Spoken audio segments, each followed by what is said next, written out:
নমস্কার, আমি তরুণ ঘোষ। হিন্দিতে একটা কথা আছে, আ ব্যাল মুঝে মার। ব্যাল ঘুরে বেড়াচ্ছে, ব্যালের পেছনে মানে মোষের পেছনে সামনে একটা লাল কাপড় দেখিয়ে ছুটছে, আর লাল কাপড়ে মোষ খুব খেপে যায়। তা মোষ গিয়ে এমন তাকে তুলেছে, তুলে আছাড় মেরে শিং একদম পশ্চাৎ দেশে ঢুকিয়ে দিয়েছে। এটা একটা হিন্দিতে একটা যাকে বলে কাহাওয়াত, মানে প্রচলিত বাক্য আছে। বাংলাদেশের অবস্থা হচ্ছে সেই। বাংলাদেশে যত নেতা আছে, উপদেষ্টা আছে, প্রাক্তন যত সেনাকর্তা আছে, তারা এখনো হুঁশিয়ারি দিয়ে যাচ্ছেন যে আমরা 7 সিস্টার দখল করে নেব।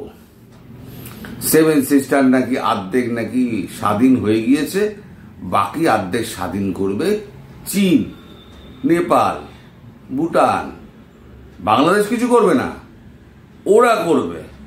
আর এখান থেকে এরা হুঙ্কার মারছে। আরে বাংলাদেশের সামনে গিয়ে উঁকি মেরে 7 সিস্টার একবার উঁকি মেরে দেখুন। তো এই যে গতকালকে আপনাদের ওখানে যে নাটকটা এখন নতুন করে তৈরি হয়েছে, মানে নাটকের এখন মানে পট পট এত তৈরি হচ্ছে, সেটা হচ্ছে শেখ হাসিনার বিচার।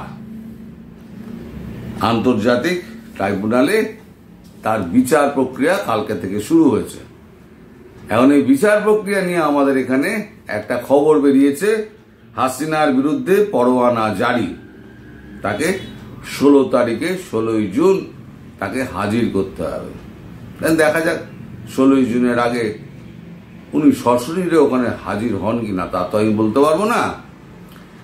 তবে এই যে আ ব্যাল মুঝে মার, এই যে মানে শুরু করেছে নানান ধরনের শত্রুতা, এখনো পর্যন্ত ডক্টর ইউনূস তিনি এখনো পর্যন্ত থামেননি। তিনি বাংলাদেশে একটা যুদ্ধ বাঁধিয়ে বাংলাদেশের মানুষকে একটা অস্থির দেশে পরিণত করে তারপর উনি ওপরে যাত্রা করবেন। এটা ওনার মোটো। ওনার ডিপ স্টেট ওনাকে যা লিখে দিয়েছে প্রেসক্রিপশন, সেই প্রেসক্রিপশন অনুযায়ী তিনি চলছেন। এদিকে এই সমস্ত খবর যত বেরোচ্ছে তত কিন্তু ভারতের মানে পারদের মাত্রা চড়ছে। ভারত কিন্তু ঝপ করে কিছু করে না। আপনাদের মনে আছে নিশ্চয়ই, গতকালকে এখানে এসে আমাদের স্বরাষ্ট্রমন্ত্রী অমিত শাহ তিনি বৈঠক করেছেন, তিনি সভাও করেছেন। তারপরে দলীয় নেতাদের সঙ্গে এবং অন্যান্য যে দলগুলো রয়েছে পশ্চিমবঙ্গের, সেই দলগুলোর সঙ্গে তিনি বৈঠক করেছেন। আজকে গিয়ে প্রধানমন্ত্রীকে তিনি আজকে রিপোর্টটা দেবেন এবং তারপর এই ডিসিশনটা হবে। আমার যা মনে হচ্ছে বাংলাদেশে খুব তাড়াতাড়ি আর দেরি করবে না ভারত, কারণ বাংলাদেশ যা শুরু করেছে, ভারত চেষ্টা করেছিল যদি অল্পের উপর দিয়ে সমঝে যায়, বুঝে যায়, বাংলাদেশ সোনার পাত্র নয়। বাংলাদেশের মানুষ কিছু আছে, তারা চায় দেশটা অস্থির হোক। আর ডক্টর ইউনূস ভাবছেন যে ওনার মনে হয় এটা হয়তো থাকতে পারে। আমার যেটা মনে হয় যে একবার যুদ্ধ লাগিয়ে দিতে পারলে কেউ নির্বাচনের কথা বলবে না। এই যে আজকে ডেকে পাঠিয়েছে, আমি তো অনেক আগে খবরটা করতে বসেছি, কারণ আজকে আমাদের বাড়িতে সমস্ত সিএসসি মিটারের কাজ করবে। 4-5 ঘন্টা আমার বিদ্যুৎ অফ থাকবে, তার জন্য আমার তো আপলোড করতে পারবো না, তাই তাড়াতাড়ি ভিডিওটা করছি। তাই বিএনপির সঙ্গে আমাদের উপদেষ্টা ইউনূস, মহান উপদেষ্টা ইউনূস যে বৈঠক হওয়ার কথা, সেখানে ঘোড়ার ডিম হবে, কিছুই হবে না। উনি আবার একটা মূল্য ঝুলিয়ে দেবেন, আর বিএনপি হাসির পাত্র হয়ে গেছে। বিএনপি আবার ফিরে আসবে, ফিরে এসে আবার বড় বক্তৃতা দেবে। রাজনৈতিক ভবিষ্যৎ বিএনপির একেবারে জলাঞ্জলি হয়ে যাচ্ছে।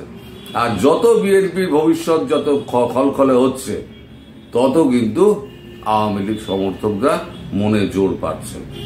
আর ভারতবর্ষ এবার যদি মনে করে যে ধোঁয়া ধোঁয়া করবে, তাহলে ধোঁয়া ধোঁয়াই করে দেবে। 24 ঘন্টার মধ্যে বাংলাদেশ ধোঁয়া ধোঁয়া হয়ে যাবে। এটা কোনো হুমকি নয়, এটা পরিস্থিতি যেদিকে যাচ্ছে। আমি তো বহুদিন আগে থেকেই বলছি, আপনারাই বরং বলতেন যে এইটা হবে না, ওটা হবে না, এটা অসম্ভব, ওটা অসম্ভব। কিন্তু ভারতকে আমি জানি, ভারতের ইতিহাস আপনাদের থেকে আমরা ভালো জানি। সেই ইতিহাস পড়ে বড় হয়েছি। সেই ইতিহাস যা বলছে, ভারতবর্ষ সময় নেয়, শত্রুকে সময় দেয় যে ভাই শুধরে যা, শুধরে যা। কিন্তু যখন শুধরবে না, তখন কিন্তু ভারতবর্ষ ছেড়ে কথা বলবে না। আমাদের সমস্ত দেব দেবী যারা আছে, তাদের দেখবেন এক হাতে হচ্ছে অস্ত্র, এক হাতে থাকে অস্ত্র, আর এক হাতে থেকে আশীর্বাদের প্রতীকী। তার মানে আমি তোমাকে আশীর্বাদও করতে পারি, আমি তোমার বিরুদ্ধে অস্ত্রও ধরতে পারি। আর যেদিনকে অস্ত্র ধরবে, বাংলাদেশ বলে আর কিছু থাকবে না। এবং একটা জিনিস আপনাদের আমি নিশ্চিত করে দিচ্ছি, সেটা হচ্ছে অখণ্ড বাংলাদেশ আর থাকছে না। আগে যদিও বা থাকতো, শেখ হাসিনা দেশে ফিরলেও বাংলাদেশ অখণ্ড থাকবে না। ও যে যাই বলুক, আপনার ওই চিটাগাঁওতে যা হচ্ছে আর রংপুরে যা হচ্ছে, যা যত ডিভিশন আপনারা রেখেছেন, 2 ঘন্টার মধ্যে সব দখল হয়ে যাবে, সব দখল হয়ে যাবে। বাংলাদেশ 3টে টুকরোয় ভাগ হবে। একটা বাংলাদেশ থাকবে যেটা আছে, আর একটা রংপুর ডিভিশন আলাদা হয়ে যাবে, চিটাগাঁও ডিভিশন আলাদা হয়ে যাবে। তাহলে 7 সিস্টারের সঙ্গে সরাসরি একেবারে সমুদ্রের সঙ্গে যোগাযোগ হয়ে গেল। আর আপনারা যেটা 7 সিস্টারকে ল্যান্ডলক কান্ট্রি বলে দাবি করে আসছিলেন, অনেক কিছু বড় বড় বক্তৃতা দিচ্ছিলেন, সেই আপনাদেরকে ভারত ল্যান্ডলক করে দেবে। 4 দিকে ভারত, মধ্যিখানে একটা ছোট ভূখণ্ড বাংলাদেশ এবার পড়ে থাকে। আকাশপথটা যদি ভারত বন্ধ করে রেখে দেয় বাংলাদেশের জন্য, তাহলে বাংলাদেশ একদম পৃথিবী থেকে বিচ্ছিন্ন হয়ে যাবে। এবার সমুদ্রে আপনার ইন্টারনেটও যাবে না। ইন্টারনেট যায় কোথা থেকে? ইন্টারনেট যায় হচ্ছে সমুদ্র তলা দিয়ে। তা সমুদ্র তলা দিয়ে জায়গাটা যদি দখল করে নেয়, তাহলে ইন্টারনেটের কেবিল তো ভারতবর্ষের আন্ডারে পড়ে গেল। আপনার দেশে ইন্টারনেট থাকবে না, আপনার দেশে জলপ্রপাত থাকবে না, জলবিদ্যুৎ থাকবে না, জেনারেশন সিস্টেমগুলো নষ্ট হয়ে যাবে। বাংলাদেশটা একটা ল্যান্ডলক কান্ট্রি হয়ে যাবে। সেক্ষেত্রে আপনারা ভেবে দেখুন আপনাদের ভবিষ্যৎ কি। এই যে যারা লাফালাফি করছে, সব কটা তো বৃদ্ধ হয়ে গেছে, সব তো আমার থেকেও বয়সে বড়। আর কদিন বাদে তো কবরে চলে যাবে ভাই, আমিও কদিন বাদে মাটিতে চলে যাব। আমাদের দেহ যেমন নষ্ট করে দেওয়া হয়, আমারও দেহ নষ্ট করে দেওয়া হবে। কিন্তু এই যে আমরা যেগুলো বলে বেড়াচ্ছি না, সেগুলো কিন্তু ইতিহাসের সাক্ষী হয়ে থাকবে। এই যে আমি যে ভিডিওগুলো করছি, সেগুলোও তো সাক্ষী হয়ে থাকবে। একদিন মানুষ দেখবে যে এই মানুষটা এই কথা বলে গেছিল, ঠিক সেইভাবেই হয়েছে। আজকে অনেকেই স্বীকার করেন যে আপনি যা বলেছেন তা সত্যি সত্যিই হচ্ছে, এখন একটু দেরিতে হলেও হচ্ছে। আর আমি যেটা বলছি, এখনো বলছি, আপনাদের বাংলাদেশ ধোঁয়া ধোঁয়া হয়ে যাবে। 2-3 দিনের মধ্যে আপনাদের বাংলাদেশ পুরো ধোঁয়া ধোঁয়া হয়ে যাবে, মানে কিছু রাখবে না। বাংলাদেশ একদম গাজা বানিয়ে দেবে, পুরো গাজা বানিয়ে দেবে, মানে শত্রু শেষ রাখবে না। আর দ্বিতীয় হচ্ছে, বাংলাদেশ ভাঙবে, অখণ্ড বাংলাদেশ থাকবে না। এইবার শেখ হাসিনা ওখানে গিয়ে থাকবেন, প্রধানমন্ত্রী হিসেবেই থাকবেন, কিন্তু ভারতের হাতে টিকিটা বাঁধা থাকবে। আপনারা যেটা বলেন না, ভারত এই করেছে, ভারত ওই করেছে, এবার ভারত সত্যিকারের করে দেখিয়ে দেবে। ভারতের একদম বিনীত রাষ্ট্র হয়ে বাংলাদেশ স্বাধীনভাবে রাজত্ব করবে। বাংলাদেশের অঙ্গুলি হেলন ছাড়া, ভারতের অঙ্গুলি হেলন ছাড়া বাংলাদেশ এক পাও নড়তে পারবে না। আপনারা সেই দিকে নিজেদের নিয়ে যাচ্ছেন। ভারত কিন্তু চায়নি এতটা করতে। আপনারা নিজেরা ভারতবর্ষকে মানে সেই জায়গায় পৌঁছে দিয়েছেন, সেই অ্যাকশনের জায়গায় ভারতকে ঠেলতে ঠেলতে পৌঁছে দিয়েছেন। এখন ভারত আর থামবে না। এই যে শেখ হাসিনার যে বিচার প্রক্রিয়া যেটা শুরু হলো, সবটাই তো মিথ্যে মামলা।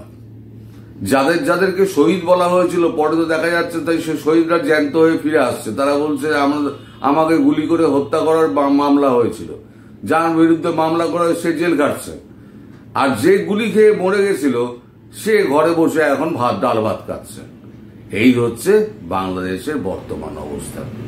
বাংলাদেশের হিন্দুদের যে নির্যাতনগুলো হচ্ছে, পরের পর গ্রাম জ্বালিয়ে দিচ্ছে, পরের পর গ্রাম।